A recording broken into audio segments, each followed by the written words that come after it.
Egunon, queridos patitos, vamos a tratar un poquito ahora esta película de 2009 de Alejandro Amenábar. Una película que habla sobre Hipatia de Alejandría, donde ciencia y fe colusionan en un marco general de final del imperio. ¿De qué imperio? Del imperio romano, con la aquiescencia del final del imperio egipcio, que formalmente terminó con Cleopatra VII Filopator, en la confluencia del final del primer siglo antes de nuestra era y el primero, con Marco Antonio, antes Julio César, Cesarión. Ciertamente, al inicio de la película vemos el declinar del culto clásico egipcio, con esos motivos donde el padre de Hipatia todavía mantiene vivo ese legado del periodo clásico. Ciertamente hemos de recordar un pequeño hecho donde Cleopatra VII Filopator, de los Ptolomeicos, que vemos, por ejemplo, uno de ellos, el original, el fundador, interpretado por Anthony Hopkins en la película de 2004, Alexandros, que yo vi en el cine, en su caso, en el puerto deportivo de Guecho. Los Ptolomeicos, la única que aprendió egipcio fue Cleopatra VII Filopator. La última. Todos los demás habían hecho endogamia, incluso a ella, Cleopatra, la casan con su hermano.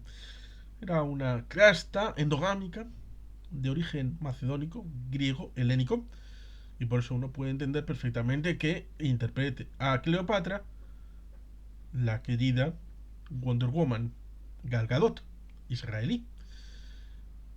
porque evidentemente la esposa del señor Will Smith haciendo ese horror extemporáneo. Hay una caja de trovadores hablando de esa tontería en la caja de trovadores de David Nievas, y señora en Bellum Artis Historia Militar. Pero, por lo tanto, no vamos a entrar en esas circunstancias, sino en el hecho de que esa evolución de la historia nos lleva a que estamos más lejos en el momento de Cleopatra respecto al pasado en la primera dinastía que respecto a nosotros mismos. Y por lo tanto, en Cleopatra ya había arqueología de su propio pasado. Ya tenían un interés sobre su propia historia respecto a las primeras dinastías, a los templos, a conocer esos jeroglíficos. No solamente hay que llegar a San Polión, cuando el señor Napoleón va a finales del siglo XVIII a investigar a Egipto por una misión militar y también científica, con la creación luego en Francia, en París, en la arqueología egipcíaca. No, ellos ya tenían ese interés respecto a su propia realidad. El interés de Ptolomeo respecto a la proyección, el esquema de los epiciclos como un garante de un sistema muy complejo que resultó muy difícil de destronar, como fue luego con Copérnico, y la idea que no está incorporada bien en esta película, pero que significa que los modelos en ciencia de la hipótesis a la teoría, marcando luego una teoría incorporada con leyes científicas, significa el hecho de que debe de responder a las preguntas, y el nuevo modelo, para sustituir al anterior, debe de responder a las mismas preguntas que respondía el modelo anterior y más. Un modelo complejo como el tolemaico, el geocéntrico, que para algunos les romperá la cabeza, incluso para algunos que hayan visto la película, el hecho de que Colón no demostró la esfericidad de la Tierra. En la Edad Media, casi todo el mundo sabía de la esfericidad de la Tierra. Otra cosa es el tamaño. Otra cosa es la visión respecto a las antípodas, cosa que fue un motivo de castigo, por ejemplo, de Galileo. El hecho de garantizar el hecho de la unicidad a través del génesis del ser humano en vinculación con Dios. Si hubiera habido que justificar la aparición simultánea en varios lugares, uno de ellos en la antípoda entonces rompería con el principio del Génesis y del paraíso terrenal, no de la esfericidad, que eso estaba más cumplido con Eratóstenes. Y por lo tanto, ciertamente, tenemos que el modelo geocéntrico ptolemaico es un modelo de globos, de círculos, de redondeles ocupados por esferas como la Tierra, que es un planeta porque se le denomina estrellas errantes. Estrellas que no cumplen con los esquemas que consideraban que debían de ser. Y por tanto, ciertamente, esta producción en donde se establece el tránsito desde ese momento de paso de una religiosidad a otra, en donde se incorpora el cristianismo de masas, ciertamente es una película que es española, sorprende que sea española porque parece hecha en Hollywood directamente, por el gusto, por la forma de transmitir la historia, a pesar de que pueda ser criticada, de que en algún momento se flipe muchísimo y le den a Hipatia unos conocimientos que no tendrán sino siglos posteriores, varios científicos y... el- sí, Hipatia era la leche con cebolla, era alguien importantísimo y era una mujer, sí, pero evidentemente no era la combinación de Copérnico con Einstein y con cuatro más. No era Newton, con Einstein y con Copérnico y con... Era Hipatia. Ni más ni menos. Era una mujer sabia que se enfrenta a dogmatismos, se enfrenta a la interposición de pensamientos basados en la fe, que el método científico tardará siglos en ser elaborado, pero que la práctica científica ya estaba, como digo, en métodos como los de Eratóstenes o luego en la expedición Raca-Maui, que surgió precisamente a través de otro de los directores de la Biblioteca de Alejandría en esos momentos de esplendor de esta institución para dar la vuelta al mundo, pero no por la zona de las Torres de Hércules, en la zona del Estrecho de Gibraltar, porque estaba ocupado, sino a través del Mar Rojo en dirección al Índico y en dirección hacia Oceanía. Es por lo tanto una película que trata desde el mayor respeto posible una historia como esta, Hipatia, en donde pues ciertamente se inspira en esa novela histórica Hipatia, la mujer que amó la ciencia, de 2004 de Pedro Gálvez. Evidentemente, la historia se desarrolla en la Alejandría de Egipto del 391, durante el Bajo Imperio Romano, crisol de las antiguas culturas egipcia, griega, romana. La ciudad fundada por Alejandro Magno contaba con el Museo de Alejandría, el templo de las musas dentro del cual se encontraba el Serapeum, con su biblioteca, o segunda biblioteca de Alejandría y con la columna de Pompeyo, el Cesareum, la vía canópica, vía que atravesaba Alejandría permitiendo la comunicación desde el Ágora con el puerto en la antigua ciudad de Canopus, el faro de Alejandría, una de las 7 maravillas del mundo antiguo. Un mundo que, según algunos autores, iba quedando sepultado ante el ascenso del cristianismo como religión hegemónica, frente a las otras religiones existentes. Sin embargo, como advierte la historiadora María Diezca, la religiosidad no cristiana no expira con Hipatia, como tampoco lo hacen las matemáticas ni la filosofía griega. Hipatia de Alejandría, matemática, astrónoma, filósofa neoplatónica, y símbolo de sabiduría, era considerada una poderosa y respetada rival por los patriarcas de Alejandría. Según algunos autores, la muerte de Hipatia tuvo que ver con la lucha entre el poder imperial y el poder episcopal, a la que se sumaba la envidia del patriarca Cirilo, inductor del asesinato, las acusaciones de brujería y hechicería sobre Hipatia y finalmente la posible acción de cristianos fanáticos de una turba de cristianos de populacho o los cristianos ortodoxos del círculo de Cirilo. El crimen quedó sin castigo. Para el historiador José María Blázquez Martínez, citado a Damasio, el asesinato de Hipatia es uno de los más repugnantes crímenes cometidos por la Iglesia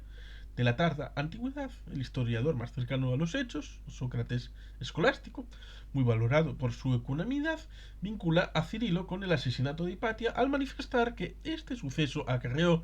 no escaso oprobio tanto a Cirilo como a la iglesia de los alejandrinos. Por otro lado, aunque Gonzalo Fernández en su estudio no muestra simpatías por Cirilo de Alejandría, a quien califica de tirano, reconoce que ninguna de las fuentes sobre el linchamiento de Hipatia alude a la presencia de Parabolani entre sus asesinos. En su opinión, esa turba de cristianos estaba dirigida por el lector Pedro y se hallaba constituida primordialmente por marineros del puerto de Alejandría. Los Parabolani eran miembros de una hermandad de monjes alistados voluntariamente para el servicio, principalmente entre los enfermos, que respondían a Cirilo. Hay otras fuentes de la época que disputan la versión histórica de esta película, como son el arriano Filostorgio y el sirio Juan de Éfeso, y más recientemente los janseanistas. Se ha argumentado que resulta poco verosímil que un político tan avezado como Cirilo llevara a cabo una acción tan contraproducente y que se demostró perniciosa para los intereses del poderoso patriarcado alejandrino. Christopher Haas, de la Universidad Johns Hopkins, concluye que, con las fuentes que actualmente disponemos, jamás sabremos si el propio Cirilo orquestó el ataque o si, al igual que en la agresión contra Orestes, ciertos partidarios se decidieron unilateralmente a luchar en favor del patriarcado. María Diezcla apunta, sin embargo, que incluso si el crimen sucedió a sus espaldas, Cirilo debe ser considerado responsable en gran medida por el instigador de la campaña contra la filósofa como medio de combatir al prefecto imperial y su facción política contraria a los excesos del patriarcado. ¿Dónde está el problema en esta película que es excelente, que tiene varios de los actores? Bueno, por ejemplo, tiene a Rachel Weisz como protagonista, Max Minghella, Oscar Isaac, Michael Lonsdale, unos actores que Rupert Evans, tiene una serie de actores conocidos más o menos y que tuvo cierto impacto porque tuvo un presupuesto de 50 millones, aunque tuvo una recaudación menor a lo esperado porque hubo 20 millones de recaudación en España y 34 en el ámbito mundial. Por tanto, no fue un éxito pecuniario. A pesar de que ganó 7 Goyas, incluyendo mejor guión original, y se convirtió en un drama histórico muy reconocido, con una gran factura, pero ciertamente es una película que debemos ver a la luz de los acontecimientos del siglo XVIII, de la Ilustración, de la búsqueda de una forma de estructurar el pensamiento laico, incluso ateo, a la hora de establecer una forma de revisitar la pasada etapa de la antigüedad, en donde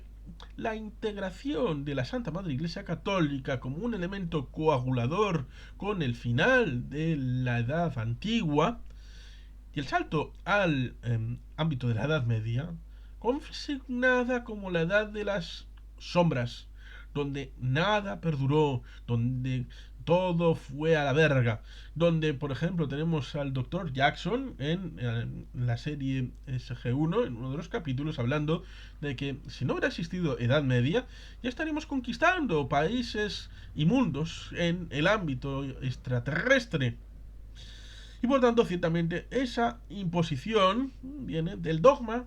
y hay que luchar contra la Iglesia Católica a como de lugar, incluso con elementos como este, donde ciertamente hubo colusión entre la ciencia a través de Hipatia y lo que determinados miembros de la jerarquía eclesiástica y por lo tanto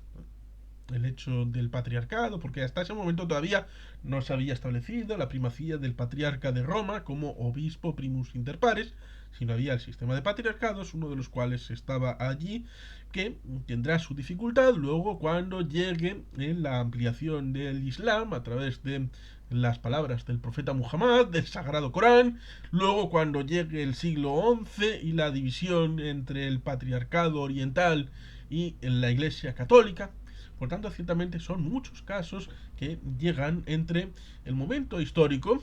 de suceso y lo que supone el hecho de la revisión a través del tamiz de la revisión, valga la redundancia,